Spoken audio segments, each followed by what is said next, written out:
So welcome to another Wargame review from theplayersaid.com. My name's Alexander. And my name is Grant. And today we're looking at Captain's Sea from Legion Wargames, or as I like to call it, Captain Sea, which is a pun Which is a play on words. that I remiss having missed in the unboxing video, like a moron.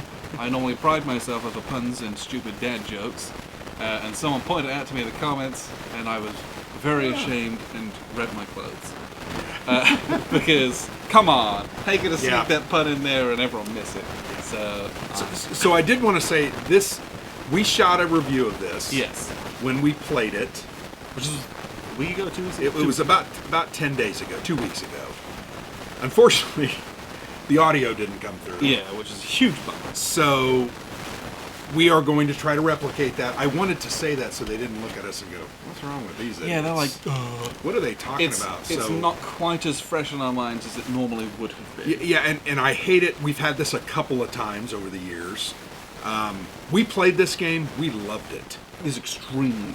I mean, I thought there were so many unique elements in this game that it really kept my attention. And we played a long scenario, and it's ship on ship, right? You're not controlling 10 ships aside. You're controlling one ship going against another ship. And that's the scale of this game. And I'm going to be honest, we talked about this if I had to track 3 and 4 ships, because you have these sheets. Yeah. And you're tracking your crew and the hits on your rigging and your sails and your hull, and if I had to do that for 3 or 4 ships or 5, it would be very, very difficult. Yeah, it would not be the same game or experience. No. So this is it's a 2-player tactical Age of Sail naval game, right? Mm-hmm. And it's like you said, you have one frigate, I have one frigate, and it is sailing around on this little tactical board, trying to get into the wind and try to blow each other off the map, basically. Mm-hmm. And if you can't do that, you board them and then you kill all their crew, which is great fun. But I think this is also our first Age of Sail game. Well, we played another one, but it was a little bit different. It was the Invincible Armada. That's a little bit. That's 1500s. Yeah, but it once again it was tactical ship combat, but it was different. Yeah. But we've had an exposure to this type. This is the first real Age of Sail game that we've played. Yeah. And it was, but not the only, is what I'm saying. Yeah, but it's designed by Mike Nagel, who did Flying Colors, which is like the Age of Sail game.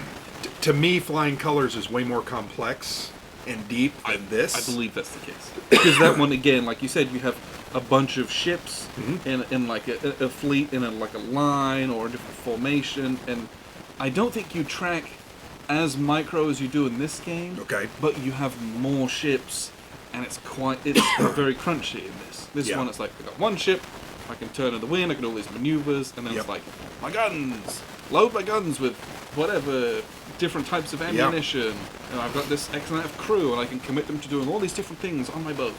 It's a slightly different focus, but like you said, it's considering what you're doing, it's only one ship, so the bookkeeping isn't strenuous at all. No. But yeah, I'm glad of that because it makes it for a pretty good, like, my first Age of Sail. Yeah. Because I didn't feel overwhelmed in any way. No. I was able to kind of understand and get into what I was supposed to be doing, what Age of Sail is all about, how to like maneuver my boat and use the wind and utilize my positioning for good shots, and what types of shots are going to be effective at different ranges and different aim points and things like that. It's just one little hero on the map. Yep. It wasn't scary, particularly. No. Very approachable, and I don't say that lightly because we've played a lot of these kind of games that are focused on the crunch. Yeah. And they're like a hardcore simulation. And this one, I think, flirted with that, but dumbed it down so that people like us who have never really played it could pick it up and understand. Yeah, I think Mike's done an excellent job of finding a real good soft spot. Yeah. Of this is going to probably please people who are kind of like Age of Sail nuts, Mm-hmm. but want to play something that's pretty quick comparatively. Yep. But also be approachable enough to newbies like us. Like you Yeah. said. So I think if you're new to Age of Sail games, to me this is a great jumping off point. Yes. It's going to give you the feel. It's going to give you the flavor. It's going to give you the experience of trying to fight the wind and get in position, which was the best part of the game. Very cool. I thought. Choose your maneuvers, trying to keep those secret from your opponent, yet trying to maintain contact, which is virtually impossible with someone you have no idea what they're trying to do. Yeah. And frankly, from time to time, we'd choose an order and we'd be like, oh, that really wasn't what I thought it was going to do. And all of a sudden, I'm veering towards the edge of the map and an immediate loss. Yeah. Or based on your positioning, I'm like, I know exactly what he's going to Yeah, exactly. Which once we very cool. Once we figured it out, I think we understood how I needed to manipulate these. What did they call the orders? Was it called orders? Maneuvers. How I need to do these maneuvers to maintain contact, take advantage of what I'm good at and what you're good at, and make them, complement each other so that I can get an edge on you. That to me was the best part. Just that maneuvering concept, keeping it going. Yeah, it's a very, very cool system, and having not done anything quite like this before, especially in a board game form, it was one of those games. It's one of those rare games in this day and age where I'm like, almost everything in this rulebook is new to me. Mm-hmm. Like the mechanics and the concepts of what I'm trying to do, like from like moving my pieces around and choosing my maneuvers, doing all of that was new. So those first few rounds, it was kind of like trying to make this work. Yeah. Trying to do anything, and after a few rounds, it was like, okay, I understand that like this affects this, which affects this, and has a knock-on effect on this. Yeah. So then once you start seeing those connections, it's like, okay, now I'm kind of like, all right, I got to turn this way. That's going to bring these broadsides onto you, and I can shoot with the wind, and that's going to take my shot a little bit higher rather than lower against the wind. I got a good crew. They're going to help me out with my aiming. I'm aiming at your sails because I've got chain shot loaded. Like you know how better to plan those things. Yeah. Then you shoot all your broadsides, and then it's like, I don't have to load my guns, but that's gonna. They're not gonna be ready for another like 6 4 or 5 impulses. turns. Yeah, like, right. Okay, I gotta make sure that I avoid you for the next while whilst you're trying to shoot me back, and trying really neat. And trying to anticipate, like you said. Yeah. I'm trying to anticipate. Okay, you're going to do this maneuver. I know you're going to do it, and it was a really cool feeling when you did more often than not what I thought you were going to do. Occasionally, you would throw in something that I didn't expect, and I think vice versa. But I loved that part of the game because we understood the mechanics, we understood how the wind worked, we understood how our ships maneuvered, and it was kind of almost, I don't want to say simple, but it was easier to identify what you are going to do and then play off of that. I found that to be very, very interesting. And the wind part was just the best part because all of your maneuvers, you have different groups. There's A's, D's, H's, F or G, and then C here. But they're different elements based on how that wind is attacking you. Yes. If you're sailing into the wind, you're going to be on this beating chart. And your maneuvers are very difficult. And then eventually you're going to get into the in irons where you're really not moving at all. Your sails are stopped because you don't have any wind. And you got to anticipate that. And you got to understand, okay, it's going to turn me to my starboard. So I'm going to move my crew over to the right side of my ship, start loading those guns so that I can fire on you. And man, that was way cool. It took tactical to a whole new level. The tactical element is I've got this crew, I've got this type of shot, and I've got these maneuvers. That's pretty standard. But when you meld that all together and you're fighting that you're fighting that frickin' wind and trying to understand, it just really adds some depth and dimension to that tactical experience that I don't know that I've ever experienced before. Yeah, it was very different and very new, and it was just so cool to like once you started to kind of get it and figure it, and you're like, I'm not fighting the wind anymore. Yeah. I'm utilizing it. It's gonna carry me over here. I'm gonna be able to like do this little extra turn, which is gonna like swing this side of my ship round, and all of a sudden, bang! I can shoot an extra round of cannons after I've already broadsided you with my port side. Very, very neat stuff going on there. What I'll do is I'll show you the map and how this works, and then we'll wrap up with some final thoughts.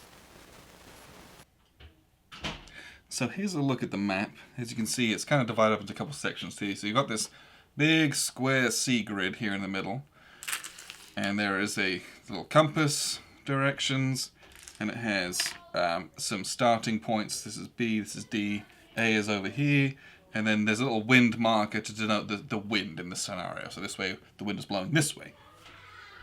So then you've got a couple ships. Again, you'll only ever have 2 ships in a scenario.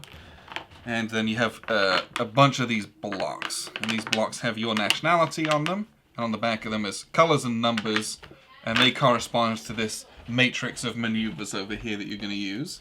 And then the last thing that you've got is, and I'll try not to make a big mess here, is this little, there we go. We got this ship display. So you've got, this is your frigate here. You have all your rigging points. And then you've got your 4 different quadrants of the ship with your various broadsides of cannons lined up. They're loaded with particular shots, so these ones have round shot in them. These ones have also round shot, but there's also chain shot and double round shot as well. Your crew number, crew quality, crew morale, and a couple other boxes for different activities like damage control and sailing that you can do. So each player's got one of these, and this is where you're going to kind of track your damage and your crew health, all that kind of stuff.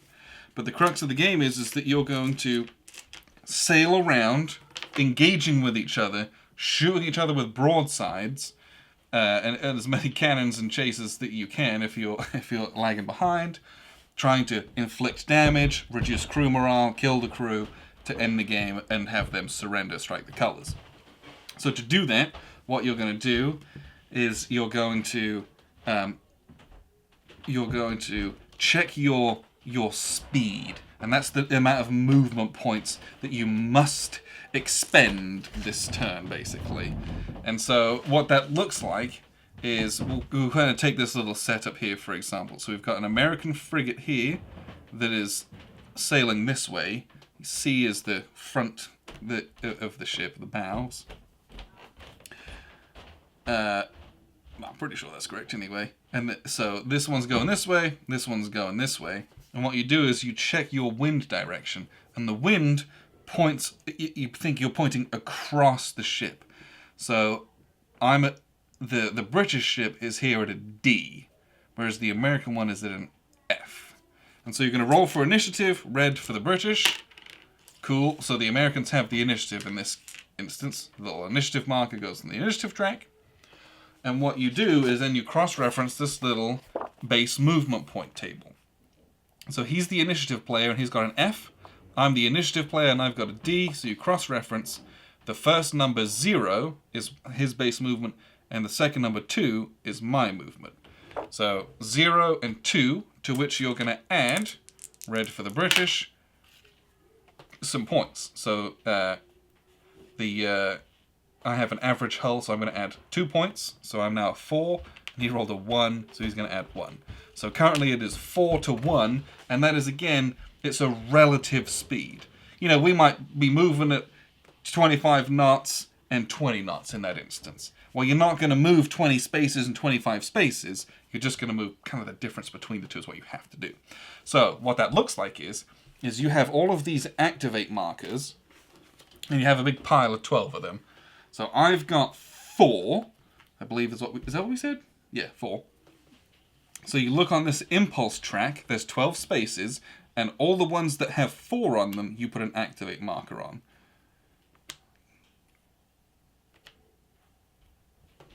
So I've got 4, and then he only rolled 2, so he's going to roll all the spaces that have a 2 on them. So it's this one here, And it is... Where's the other one? This one here. So I'm gonna get twice as many points as him, but it's in this order. So if I'd have rolled, somehow got a 12, like if I was positioned going into the wind, then my base is like a 9, and I'm going to roll really well and add 3 to that, I get 12. I'm going to get an activation point in every single impulse, and I only get 2. So again, it's this relative movement. I can do a whole bunch of stuff, and he's like pottering along, because it's this relative movement within the wind. Kind of hard to get your mind around when you're doing it at first, but you'll figure it out. Now we've done that, what you do is you're going to select a little maneuver to do. So my maneuver is going to be, let's see, I'm going to do, gosh, what was I facing before? Not that, that's for sure. Let's say I was doing this, I don't really remember. I'm going to go ahead and do this. And he's going to go ahead and do, he's an F, so he's looking at, yeah, that's pretty gross. But he's going to do it. He's going to do it. He's going to do this here. No, not that one. He's these ones here. That's what he's doing here. So you kind of pick your maneuver face down, and that's what you're spending these points on. This is what you're spending your time and efforts performing these maneuvers. And you only execute these maneuvers once you've activated enough times to meet this value. So this is a 3, this one's a 2. So what happens is, first impulse, you look on the impulse track, this is the first impulse that has anything on it. Great. I get a little marker, and I add it to my little track down here. I've got 1. I need 2 to do this. So then we go to the next impulse, where we both have a marker on them. Great. I get 1, and he gets 1.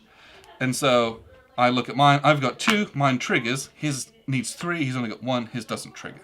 So I've got 2 points, and then I activate my maneuver. Now, what's important is you consult this matrix, and you look at the maneuver that you've got and what you put in the wind direction. So the wind, again, is going towards my D section of my boat. So I'm looking at this little D section here. And my 2 means advance across side. Move forward across a side to the adjacent square. May freely turn from D to A or from E to B. So I can move 1 space. And if I turn from E to B, my E is here. I'm going to change my E to a B. So I can do that. So now I'm basically putting myself in an unfavorable wind position if I were to do that. So I do not want to do that. What I am going to do is I'm going to turn from a D to an A, which I believe was the only other thing that I could do. Yes, a D to an A. So I'm going to turn this way. So that's an example of a maneuver. He's not doing anything yet. So I've got to pick another maneuver now that I've done that. So now that I've done that, I'm going to pick another maneuver. I'm going to try to... I've got to move out of this. This will be bad, because if he comes up behind me, he's going to rake me, which is extremely deadly. Don't do that. So I'm going to try and turn and get my... get the stern of the ship away from his broadsides. But I know I've only got 1 movement point to do it before he's going to maybe activate. But I don't remember how many points he's got. And so this is this cat and mouse aspect of it. Do I quickly try to get myself out of trouble, or do I bank on he's got a 3 to do this, so I've got this one, and he won't get to do it until next turn. Very, very, very cool. So you pick another maneuver that you're going to try to do. I'm now on the A table, so I'm looking at this section of the matrix, which is just off map. It's this one here if I'm looking at it. So I could back sail, don't want to do that. I could rotate 1 point to C. That's also bad. We don't want to do that. We're going to wear. We're going to go... It takes 2 maneuver points. So we're going to do this one. Great. Next turn, I get another one of these points. And then we go to the last impulse. We both get one of these. So he's got 2, but he needs 3 to do his maneuver. I've got 2 now, because, again, I had that relative speed boost. And I've got 2, so I'm going to do this, which is I can rotate 1 point from A to D, so I'm going to turn again this way. So what that means is that he can't then come and shoot me in the back. He'd have to come all the way around, which is going to take a hell of a long time to do, at which point I'm going to turn and just shoot my broadsides at him. So that's the end of the turn. You kind of go again. But what's going to happen is at the end of any activation that you have, you can just opt to shoot. And we'll just kind of line them up here and we'll just shoot regularly. So, again, you have to kind of think about the facing of your ship, and you have to have assigned your crew members to certain things. So let's say I've got a couple crew members. I got 3 crew members in here that's damaged, and I got 4 crew members in here that's damaged. So I've got 3 cannons plus 3 cannons. I got 6 long guns total that's shooting out of this side of the ship. If I was shooting out of this side of the ship, I could have had 3 and also 3, so not good. So I've got 6 dice that I'm going to chuck. And what do I have loaded in this side of the ship? I have round shot, and I have round shot, which is pretty standard. Don't get any modifiers for that. So we're going to roll 3. Let's say my crew morale is handy. I'm going to roll 6 dice, all at +1, and 5s and 6 are hits. So this is a hit, and this is a hit, because that becomes a 5. Then they're going to roll some defensive dice. And movement points, this is 2 movement points, this is 4 movement points. That's just the rules of the game. Crossing one side is 2 movement points, this is 3. So they're going to roll half the number of movement points in defensive dice. So they're going to roll 2 defensive dice, looking for 5s and 6s. And they didn't roll anything, which is very bad. So I'm going to score 2 hits on them, basically. Now, this ship has a firm hull type. So if I'd have rolled a 6, I would keep my 6 and I would roll an additional die just in case. So it's a bit of nothing, but if I'd have rolled another 5, I would have had, the correct amount of hits. So I do 2 hits. So I'm going to look at my little hits table over here, and I'll look at my little 2 hits chart. Now, before you shoot, you have to determine if you're shooting the rigging or if you're shooting the hull. I'm going to say I was shooting at the hull. Again, you decide that before you shoot. So I'm trying to shoot the hull and get some hull point damage to knock out their guns, basically. So then I'm going to roll 3 dice, 2 of one color and 1 of another, and that's going to give me a die roll on this, and that's going to it's my aim and how much damage I'm actually going to do and to what. So I rolled 5, 6, 7, 8, 9, and we're going to look at if I was shooting against the wind, which I was. Wind's going this way, I'm shooting this way. If I'm shooting against the wind, it's +1. So I'm 5, 6, 7, 8, 9, 10, because the wind is carrying my shot upwards. But is my crew status handy? And so I'm firing low, and my crew status is handy. My crew status is handy. I'm firing low, it's -1, because that's good. It's good aim. I'm trying to aim when I'm supposed to if I'm aiming low. So it cancels out, so this is a 9. So I look at 2 hits column, 9 hits row, and that gives me 1 hit of rigging, 1 hit of hull, and 1 hit of crew. I'm kind of like right there doing kind of middling damage. So then what you're going to do is you go over to the opposition boat, ship, and you're going to do a crew damage, so they lose a crew, not good. They're going to lose a point of rigging, not good. And then I'm shooting their port side, and so they're going to lose a port damage on their largest broadside. So this one's going to go down here. And now they have only 10 guns to shoot instead of 12 out of there that they originally had. So that's that. Then what you do is you consult the morale table. So you look at the dice that is... They make you roll these 3 dice, 2 of one, 1 of another. You look at the odd dice out, and you consult the morale table. This was a 5, and I did 2 hits. So 2 and 5 gives a 0, which means they don't have to make a morale check. It's kind of nothing. If you roll a lot of hits and you roll low, they're going to make a massive morale check. And if any of these are 1s or 2s, their morale goes down by 1. So it's much easier to fail morale checks once you're taking big damage.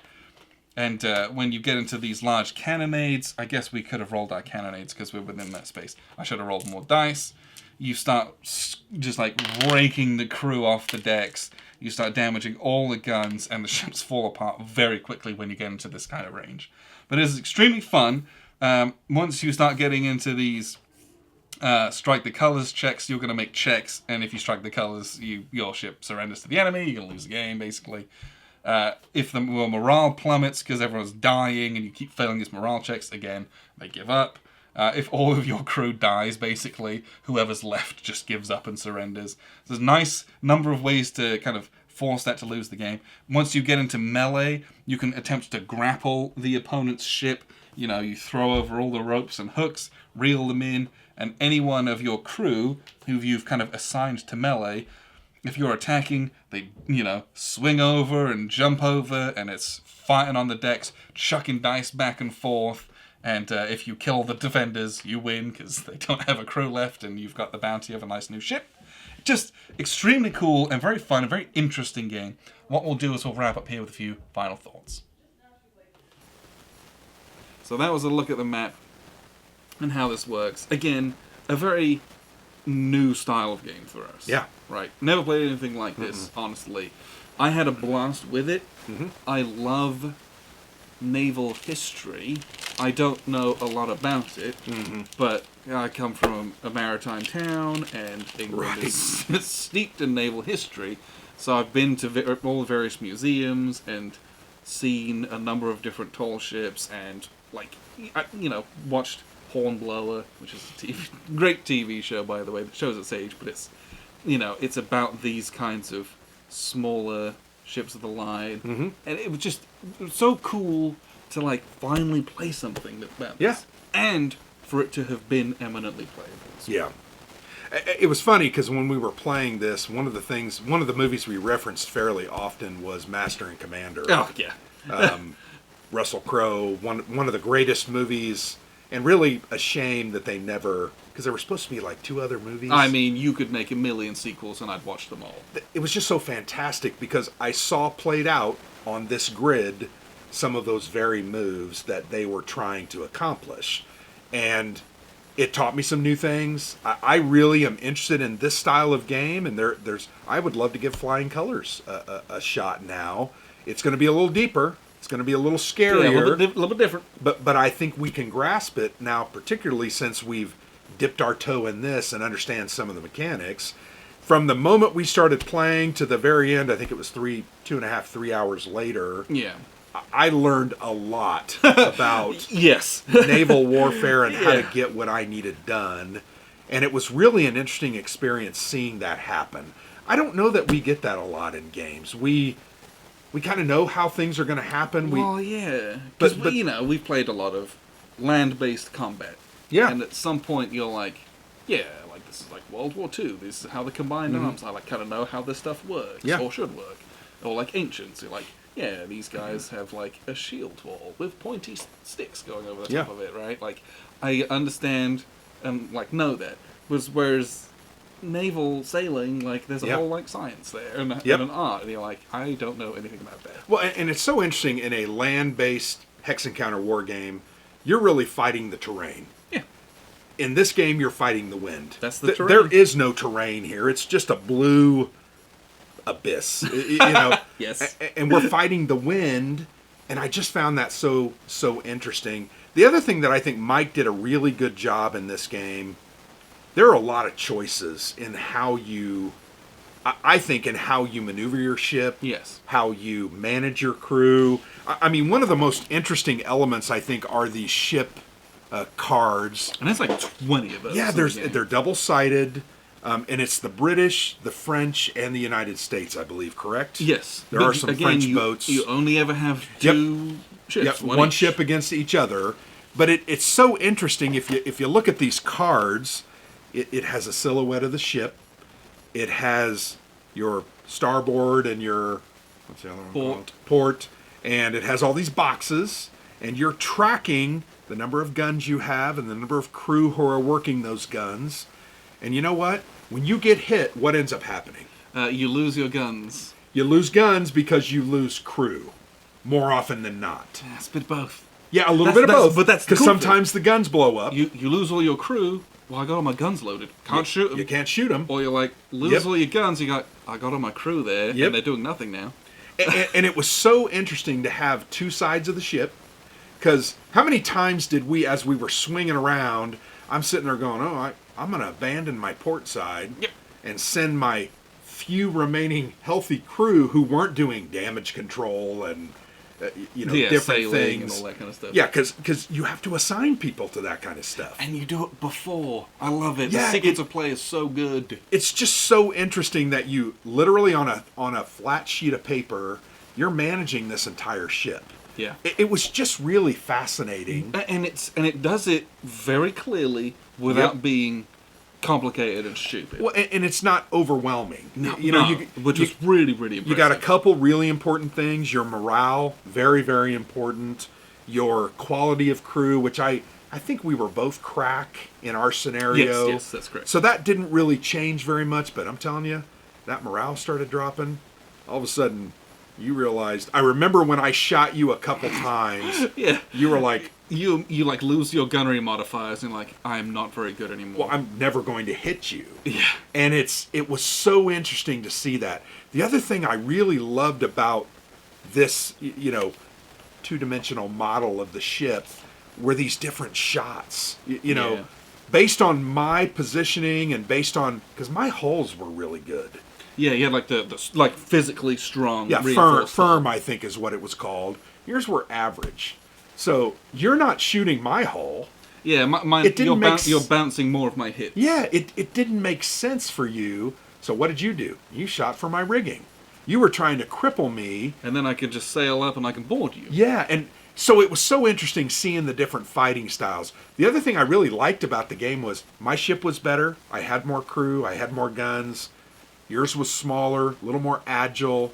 You had the wind. Yeah, I was in a better starting position. Because it's like any combat. I'm not going to go into a fight I'm not going to win. I don't walk up to the 7'6", 800-pound guy and say, I'm going to beat you up. Unless I have an advantage, right? Yes. Unless I'm up on a hill or you're wounded or... And it's like, there's no way some of your ships would have attacked my frigate. Like, that was on an even playing field. Never. You had the wind at your back. You were able to be more maneuverable. The interesting thing is, with your maneuverability and the wind, you were taking, sometimes in the round, I was taking like 4 turns. Yeah, and I was taking like 10 or 12. Yeah, and it's to me so interesting. But you did a really good job of maintaining that, not allowing me to get the wind at my back and you be against the wind. So that was another kind of dance that we were doing. Yeah, the game uses this relative speed positioning, yes, which is why it's like only one-on-one. Because then you wouldn't have a relative speed. Yeah, you like if you add another one, you lose the access, and it just doesn't work. But it was so cool to make that work because it was kind of confusing. It was when a little bit. Yep. When you read the rules, and if you're just reading the rules, you're kind of like, okay, but set it up. And just kind of like, just do it a little bit. Yep. And as soon as you start seeing that and how it works, you're like, oh, I get it. Yeah. Like, I've got the wind at my back or coming across my bows, and I can sail much faster than you. Or I can maneuver much more than you. So I can take a broadside, and I can swing back, bring my other side to bear, and, you're just kind of like limping along. Yeah. Hard to get out of the way. Yep. And you see that with just the amount of more impulses and therefore more maneuvers that you can get triggered than the other player. It's very, very interesting. And I think that's cool because it's speed rather than time. Yeah. Because it takes time to reload. It takes the same time. Yep, both of us it took the same time. But I might have moved a lot more in that time. It's just such a neat and very clever way of having done that. The other thing that Mike threw in were these really cool cards. Some of them had events that would go off. Yeah. Some had play now. This helped it feel kind of like a game. Yes. Where it threw that element of chance. Ooh, I drew 3 really good cards. I'm going to reduce your morale for this turn. Or like, a +1 to some of my dice or something like that. It just made for a very, even to me, a more deep experience, helping me kind of see a different side of this naval war game. I really enjoyed this game. I don't know if you can tell that. Really enjoyed it. Had a good time. We spent probably 3 or 4 hours on that scenario. Yeah. And we spent a lot of time just pushing stuff around, trying to understand how to maneuver. But once I got it, man, I want to go back to this, and I want to play it again, because I think we'll have a better battle. And be able to do, I think, more effectively what we're trying to do. From the go. Yes. That's the difference. There's a little bit of learning here if you've never done anything like this before. Once you get it, it's like, nice, let's go. Yep. I had a blast with this. I probably would only ever play this 2-player, which is what they recommend. It's because there's hidden information with your maneuvers and your shot that you're loading. Like, and you could do it. you could, but you lose the extra layer of cat Agreed. and mouse. Agreed. You do lose that, which is a shame because the game's so good with it. Yeah. And that's one of my favorite things about the game. I think is this trying to outwit each other and outmaneuver each other, but you're both doing it. You're both trying to neutralize each other's moves. It's very, very fun. Good. You know, Legion Wargames, we've played probably a dozen of their games now. I've never really been disappointed. Yeah. That's not true. One game I was disappointed. I've never been disappointed in any of their war games. In their war games. I really enjoyed this. I think it's very well done. Great produced. Fantastic art. Great components. I think Randy does a fantastic job. They only do 4 or 5 games a year. But they're almost always bangers. But they're almost always really good. So I give this one really high marks. Yeah. This one will appear on my top 10 list of 2021, no doubt. This is an excellent game, and it lives up to kind of what I was expecting of it, which is pretty impressive because I had quite high expectations of it. But it's very, very cool, and I would recommend this if you have any interest in this kind of a thing. This is probably a good starting point. A very good starting point. Yep. And Captain C from Legion Wargames, big thumbs up from me. So appreciate you guys tuning in. I've been Alexander from PlayerSaid.com. And I'm Grant.